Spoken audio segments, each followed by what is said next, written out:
Že som sa zúčastňoval všetkých protestoch, ktoré tu boli, a mojím heslom bolo vždycky, že treba reštartovať spoločnosť, lebo systém zlyhal. Systém zlyhal natoľko, že som nútený vypovedať takto a požiadať vás o solidaritu, pretože sa tu začal budovať normálny fašizmus. Čo je fašizmus a čo bol fašizmus? Všetci vieme, nadradenosť jednej skupiny nad druhou a potláčanie práv iných, slabších ľudí. Takže tento systém sa tu naštartoval.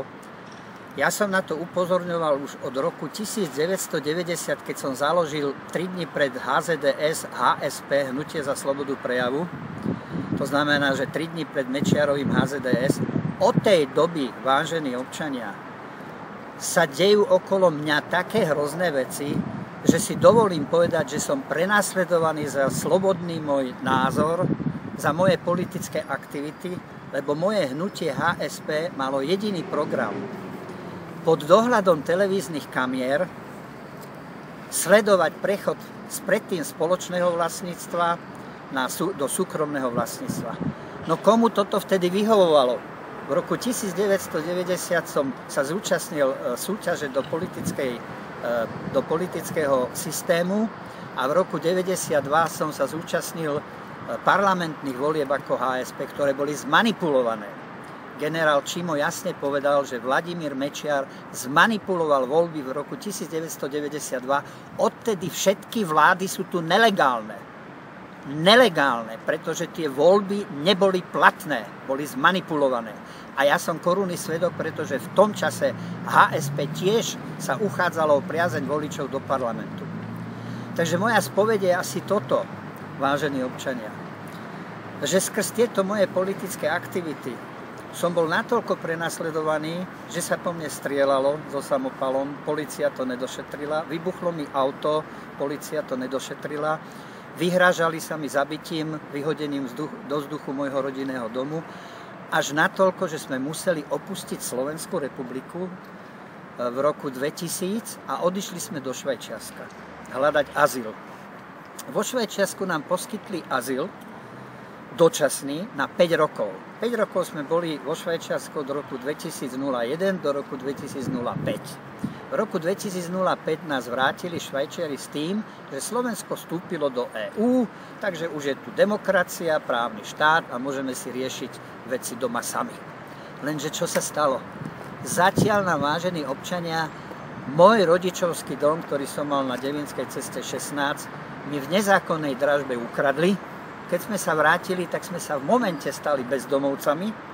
Sme s rodinou spávali v opustených budovách tu v nemocnici na Partizánskej a hľadali sme nejaké východisko. Žiadne východisko sa nenašlo, pretože to bolo všetko perfektne zorganizované tak, aby sme sa stali bezdomovci. A v tých zimných mesiacoch roku 2005-2006, keď v Bratislave zamrzlo 17 bezdomovcov, vtedy sme mali zamrznúť aj my. To bolo tak načasované.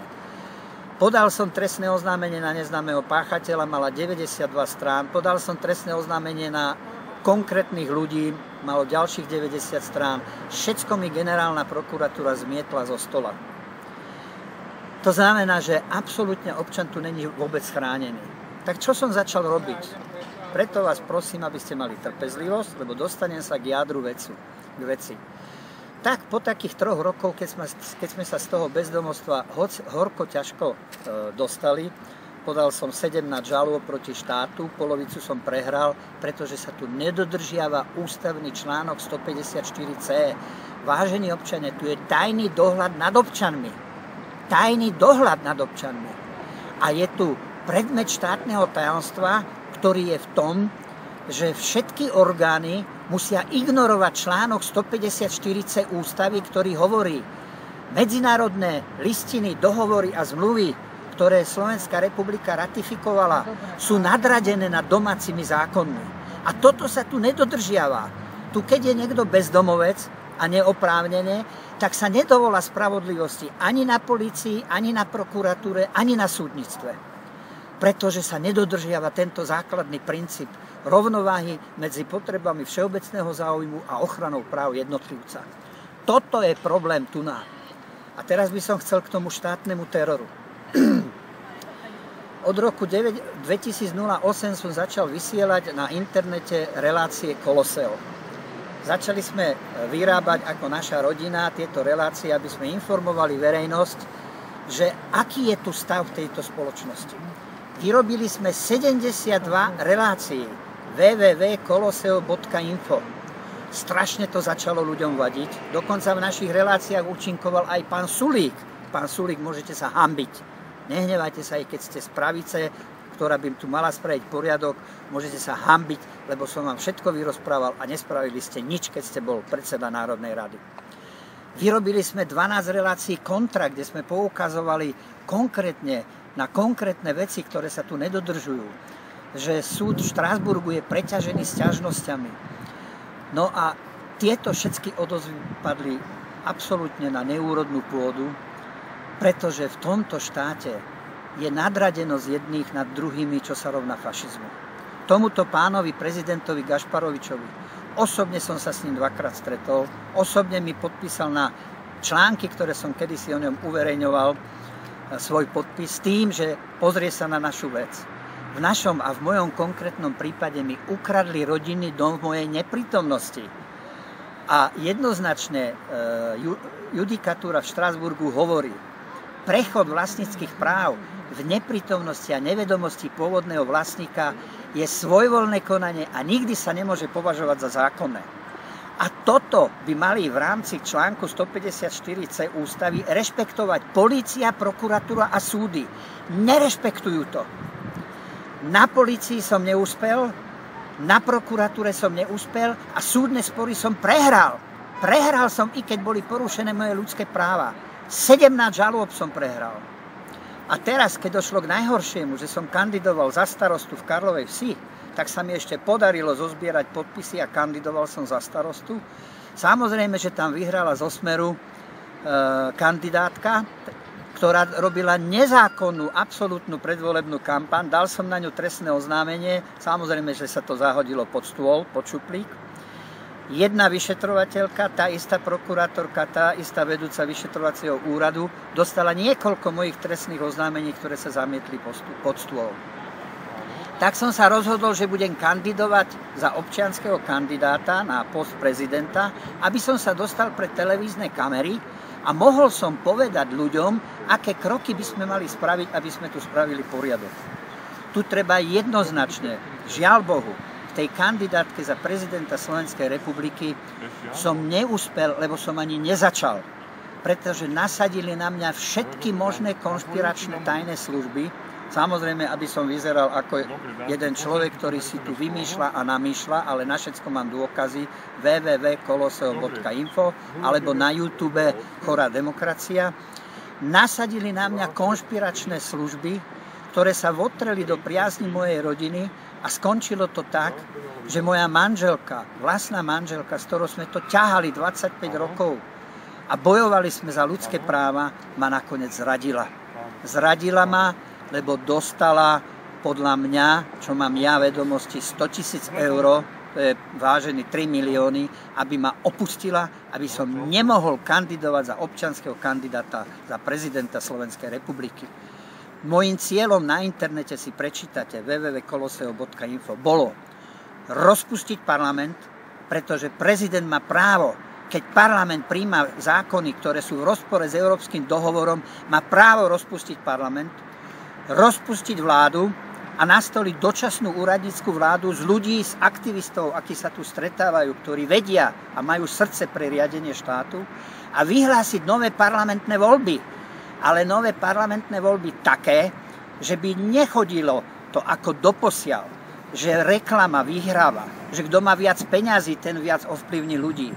Ale aby vo verejnoprávnej televízii dostali občianske iniciatívy priestor, mohli sa prezentovať verejnosti a po 6 mesiacoch by boli riadne prvé slobodné parlamentné voľby na Slovensku z obyčajných ľudí, ktorí by nemali peniaze na reklamu. Lebo my, obyčajní ľudia, nechcem tu propagovať stranu obyčajní ľudia, ale radoví občania nemáme peniaze na reklamu, aby sme mohli vytvoriť politickú stranu, aby sme mohli kandidovať na nejaký vyšší post. A toto bol môj volebný cieľ za občianskeho kandidáta na prezidenta Slovenskej republiky. No a čo spravili? No títo darebáci, tieto svine, doslova fašistické, musím povedať, podplatili moju manželku a moju rodinu, ktorá sa odo mňa jednoducho odsťahovala a mňa nechali na ulici samého. Podal som trestné oznámenie, že mi ukradla manželka maloletého syna. Podal som trestné oznámenie, že konala v rozpore so zákonom o rodiny. Všetko bolo, prosím pekne, zametené pod stolom, pretože vyšetrovateľka je žena, zamietla tá istá, čo zamietla trestné oznámenie voči pani Hanulíkovej. Vedúca vyšetrovateľe, ktorá prideľuje prípady, je žena. Dozerajúca prokurátorka je žena. A ja mám veľmi vážne podozrenie, že tu funguje štát v štáte. Vážení občania, tu sa vytvoril systém z bývalej štruktúry EŠTB, že tu funguje štát v štáte. A ja teraz na záver chcem vyzvať touto cestou pána predsedu vlády, pána Roberta Fica, aby si to so mňou rozdal v súboji. Rozdajte si to, pán Fico, so mňou, s radovým občanom, Jánom Molnárom versus predseda vlády a kandidát za prezidenta a budeme sa rozprávať o tom, ako funguje tento štát, ako sa tu porušujú ľudské práva, ako tu ľudia chudobnejú, ako sa tu zvýhodňujú určité skupiny, ktoré sú zvýhodňované len preto, že sú v spojení s bývalými štruktúrami EŠTB. A poďte so mňou súťažiť, poďte so mňou do súboja, poďte príjmať odo mňa argumenty a skúste mi na ne zodpovedať. Ja vám donesiem toľkoto súdnych spisov o tom, že aká je tu nevymožiteľnosť práva. Ale nevymožiteľnosť práva není len taká, akú ste vy, pán Robert Fico, hlásali ešte pred niekoľkými rokmi. Tu je korupcia, ktorá sa volá mafiánstvo. Štátna mafia, fašizmus, nadradenosť jedných nad druhými.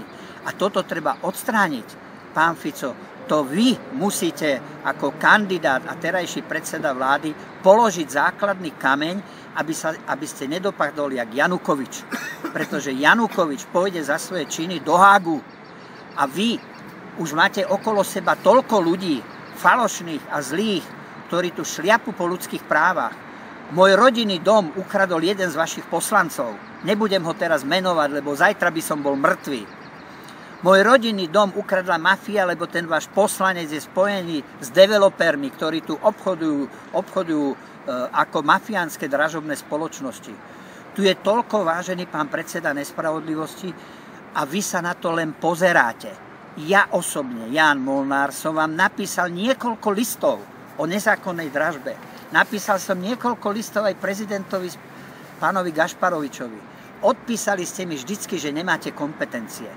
Vedome ste vedeli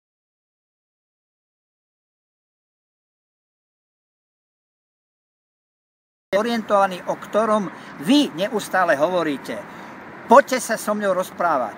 A vyzývam aj občanov, ktorí by vedeli zabezpečiť priestor do televízie vysielací, aby sa zapojili a aby boli v hľadisku a budem sa ja rozprávať s pánom Ficom. Nebojte sa, pán Fico, však vy ste dobrý rečník, ale nemyslíte si, že ja som zlý rečník. Ja možno som zlý rečník, ale ja mám toľkoto dôkazov o tom, že boli porušené ľudské práva na mojej rodine a tu